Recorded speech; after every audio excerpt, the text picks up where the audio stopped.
Hola, soy Antonio Castilla. Muchas veces me preguntan, ¿un cono recto es un cono de revolución? ¿O puede un cono oblicuo de base elíptica ser a la vez un cono recto de base circular? Qué lío, ¿verdad? Estas son preguntas que continuamente aparecen. Pero, ¿por qué? ¿Tan difícil es dar o definir cómo es un cono? Sin duda no. Pero el problema viene de dos cuestiones que tenemos que tener muy claras. Vamos a ponerlo con un ejemplo. Veamos. ¿Una cebra es blanca con rayas negras o es negra con rayas blancas? Aunque la pregunta puede parecer un poco tonta, pero refleja claramente parte del problema, ya que depende de a qué elemento nos estemos refiriendo.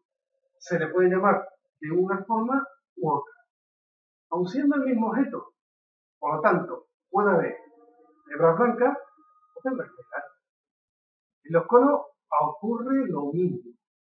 Dependiendo de a qué elemento nos estemos refiriendo, un mismo cono puede tener dos nombres distintos. Así, si nos referimos a las generatrices, puede ser de revolución, mientras que si nos fijamos en su eje, puede ser oblicuo, y sin embargo ser exactamente el mismo cono. Para ilustrar el otro problema, vamos a coger nuestra máquina del tiempo y vamos a ir un momento a mi pasado. Si preguntásemos a estos aguerridos soldados quién se llama Antonio, solo uno de ellos contestaría.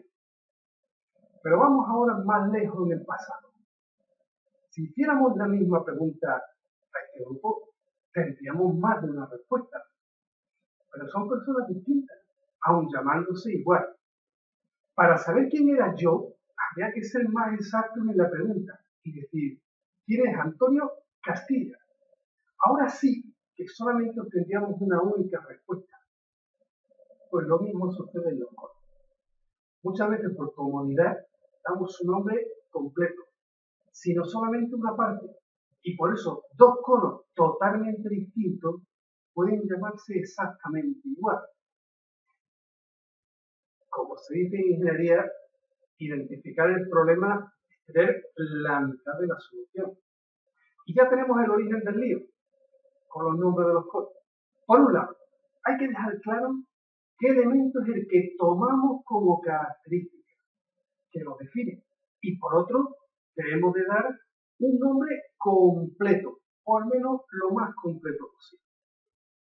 Lo que necesitamos es tener unas definiciones claras y completas. Esto puede parecer obvio, pero no es tan fácil, porque las definiciones no son leyes físicas invariables, sino conceptos humanos para poder entender el universo que nos rodea. Por lo tanto, las definiciones solo tienen el valor que cada uno le quiera dar. Voy a dar mis definiciones, que no son ni mejor ni peor que otras, y cada uno que las adapte a sus propios criterios. Lo primero va a ser definir la superficie cónica. Para ello necesitamos un punto, al que llamaremos vértice, y una línea que será la directriz. Si cada punto de la directriz lo unimos con el vértice, tenemos la superficie cónica. Pero este es un término muy genérico, que engloba demasiados cuerpos. Porque cualquier línea puede ser una directriz, puede ser abierta, puede ser cerrada, puede ser circular, puede ser elíptica y de misma manera. A la recta de unión entre el vértice y la directriz la llamamos generatriz. Y no olvidar que las generatrices son de longitud infinita, por lo tanto también pasan al otro lado del vértice, formando dos ramas u hojas, aunque habitualmente solamente se suele representar una por comodidad o por cuestión de espacio. Pero no confundamos, lo que hemos descrito es una superficie cónica, no un cono, que es lo que estamos acostumbrados. Un cono es la parte de la superficie cónica que hay entre el vértice y un plano que la secciona. Luego la diferencia principal es el tamaño. Mientras que en una superficie cónica es infinita, un cono es finito. Centrémonos en los conos. La directriz puede ser abierta, puede ser cerrada. Cuando es cerrada, los puntos de su interior les llamamos base. Es como si dijéramos que la directriz es el borde de la base, o que la base del cono son los puntos que quedan dentro de la directriz. La verdad es que suele ser indistinto llamarle base o directriz. No son lo mismo, pero a efectos prácticos sí. Y gracias a la base o a la directriz, tenemos la primera forma de clasificar a los conos, por la forma de su base. Si la base es una curva cónica, se llaman conos cuádricos. No es una definición muy habitual, porque además es muy genérica, hay hasta 4 curvas cónicas. Las más habituales son los conos circulares o los elípticos. Pero cuidado, no pensemos que son conos distintos.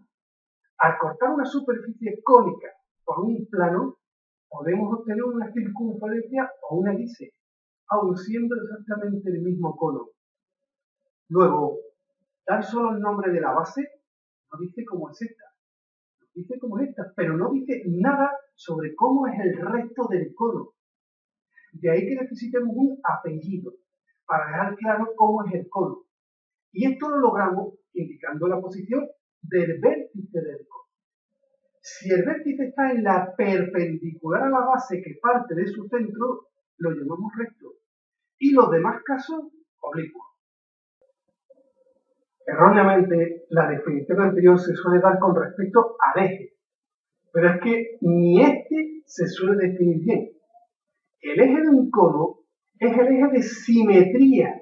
Es decir, si desde un punto de su superficie trazamos una perpendicular al eje y llevamos la misma distancia al otro lado, tenemos otro punto de la superficie del cono. La definición incorrecta de eje es la que dice que es la unión del centro de la base con el vértice. Pero ese es un eje principal, o el eje de los centros. La confusión viene sobre todo porque muchas veces el eje de los centros y el eje del cono coinciden y se generalizan. Como además en los conos rectos ambos ejes siempre coinciden, se suele decir que el cono recto es aquel que tiene el eje perpendicular a la base y el oblicuo cuando no lo está. No está mal ni está bien, pero no es la definición correcta. Ahora ya tenemos un nombre y un apellido para el cono. Primero lo nombraremos por la forma de la base y después por la posición del vértice. Así podemos tener un cono circular recto, circular oblicuo, elíptico recto o elíptico oblicuo. Pero es que además hay otra forma de describir el cono. Así tenemos el cono de revolución. El término de revolución le viene porque una de las formas de imaginarse cómo se ha creado es a partir de un triángulo rectángulo, que lo hacemos girar desde uno de sus catetos. Aunque es una definición muy clara, normalmente nos encontramos con un cono ya hecho. Y la pregunta es, ¿cómo sé yo que es un cono de revolución? Necesitamos otro ejemplo. Un cono de revolución es aquel cuyas generatrices siempre forman el mismo ángulo con el eje del cono. Esta sí que es más útil a la hora de trabajar con conos. Y claro, aquí viene el lío. Un cono de revolución, ¿qué cono de los vistos hasta ahora es? Pues depende de cuál es el plano que forme la base. Recordemos que el eje verdadero es aquel que es el eje de simetría. No el que pasa por el centro de la base, ya que además todavía no hemos definido la base. Si la base es perpendicular al eje del cono de revolución, tendremos un cono circular recto o cono recto de revolución. Pero la base también puede ser oblicua al eje y tendríamos un cono elíptico oblicuo o cono oblicuo de revolución. Como el caso más simple y cómodo es el del cono circular recto, se tiende a pensar que estos son los conos de revolución, cuando también pueden ser elípticos o oblicuos. Como la sección perpendicular al eje de un cono de revolución es una circunferencia, a veces se los define con esa propiedad, indicando que es un cono de sección recta circular. Todos los conos se pueden transformar en otro, seccionándolo por un plano distinto. Pero lo ideal es designarlo con las características que tiene y no con las que podría tener. Resumiendo, a los conos los denominamos según la forma de la base, en circulares o elípticos, y según la posición del vértice, en rectos y oblicuos. Y además, cuando las generatrices forman el mismo ángulo con el eje, le damos el nombre de revolución.